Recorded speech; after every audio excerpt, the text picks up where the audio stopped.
شروع اللہ کا نام لے کر جو بڑا مہربان نہایت رحم والا ہے۔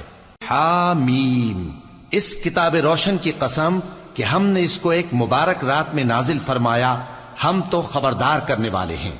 اسی رات میں تمام حکمت کے کام فیصل کیے جاتے ہیں، یعنی ہمارے ہاں سے حکم ہو کر بے شک ہم ہی فرشتوں کو بھیجتے ہیں۔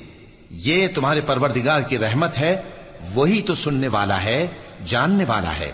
آسمانوں اور زمین اور جو کچھ ان دونوں میں ہے سب کا مالک، بشرطے کہ تم لوگ یقین کرنے والے ہو۔ اس کے سوا کوئی معبود نہیں، وہی زندگی دیتا ہے اور وہی موت دیتا ہے، وہی تمہارا اور تمہارے پہلے باپ دادوں کا پروردگار ہے۔ لیکن یہ لوگ شک میں پڑے کھیل رہے ہیں۔ تو اس دن کا انتظار کرو کہ آسمان سے صاف دھواں نکلے گا جو لوگوں پر چھا جائے گا، یہ درد دینے والا عذاب ہے۔ اس وقت وہ کہیں گے کہ اے پروردگار، ہم سے اس عذاب کو دور کر، ہم ایمان لاتے ہیں۔ اس وقت ان کو نصیحت کہاں مفید ہوگی، جبکہ ان کے پاس پیغمبر آ چکے جو ہمارے احکام کھول کر بیان کر دیتے تھے۔ پھر انہوں نے ان سے منہ پھیر لیا اور کہنے لگے، یہ تو سکھایا پڑھایا ہوا ہے، دیوانہ ہے۔ ہم تو تھوڑے دنوں عذاب ٹال دیتے ہیں مگر تم پھر کفر کرنے لگتے ہو۔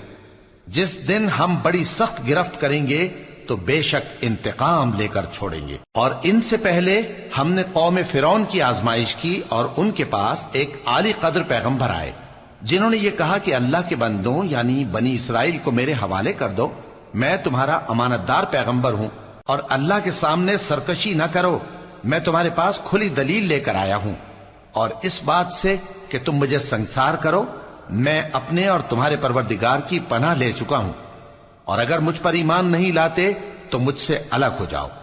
تب موسیٰ نے اپنے پروردگار سے دعا کی کہ یہ نافرمان لوگ ہیں۔ اللہ نے فرمایا کہ اچھا، میرے بندوں کو راتوں رات لے کر چلے جاؤ، اور فرعونی ضرور تمہارا تعاقب کریں گے، اور سمندر سے کہ ٹھہرا ہوا ہوگا پار ہو جانا، تمہارے بعد وہ پورا لشکر ڈبو دیا جائے گا۔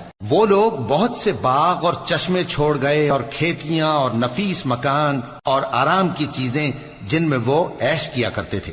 اسی طرح ہوا، اور ہم نے دوسرے لوگوں کو ان چیزوں کا مالک بنا دیا۔ پھر ان پر نہ تو آسمان اور زمین کو رونا آیا اور نہ ان کو مہلت ہی دی گئی، اور ہم نے بنی اسرائیل کو ذلت کے عذاب سے نجات دی، یعنی فرعون سے۔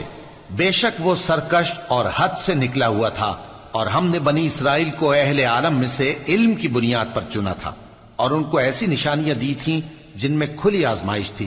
یہ لوگ یہ کہتے ہیں کہ ہمیں صرف پہلی دفعہ یعنی ایک بار مرنا ہے اور پھر اٹھنا نہیں۔ پس اگر تم سچے ہو تو ہمارے باپ دادا کو زندہ کر لاؤ۔ بھلا یہ اچھے ہیں یا تبا کی قوم اور وہ لوگ جو ان سے پہلے ہو چکے ہیں؟ ہم نے ان سب کو ہلاک کر دیا، بے شک وہ گناہگار تھے۔ اور ہم نے آسمانوں اور زمین کو اور جو کچھ ان میں ہے اس کو کھیل کے لیے نہیں بنایا، ان کو ہم نے تدبیر سے پیدا کیا ہے، لیکن اکثر لوگ نہیں جانتے۔ کچھ شک نہیں کہ فیصلے کا دن ان سب کے جی اٹھنے کا وقت ہے، جس دن کوئی دوست کسی دوست کے کچھ کام نہ آئے گا اور نہ ان کو مدد ملے گی مگر جس پر اللہ مہربانی کرے۔ بے شک وہی غالب ہے، بڑا مہربان ہے۔ بلا شبہ تھوہر کا درخت گناہگاروں کا کھانا ہوگا جیسے پگھلا ہوا تانبا۔ وہ تھوہر پیٹوں میں اس طرح کھولے گا جس طرح گرم پانی کھولتا ہے۔ حکم دیا جائے گا کہ اس کو پکڑ لو اور کھینچتے ہوئے دوزخ کے بیچوں بیچ لے جاؤ، پھر اس کے سر پر کھولتا ہوا پانی انڈیل دو کہ عذاب پر عذاب ہو۔ اب مزہ چکھ، تو بڑی عزت والا اور سردار تھا۔ یہ وہی دوزخ ہے جس میں تم لوگ شک کیا کرتے تھے۔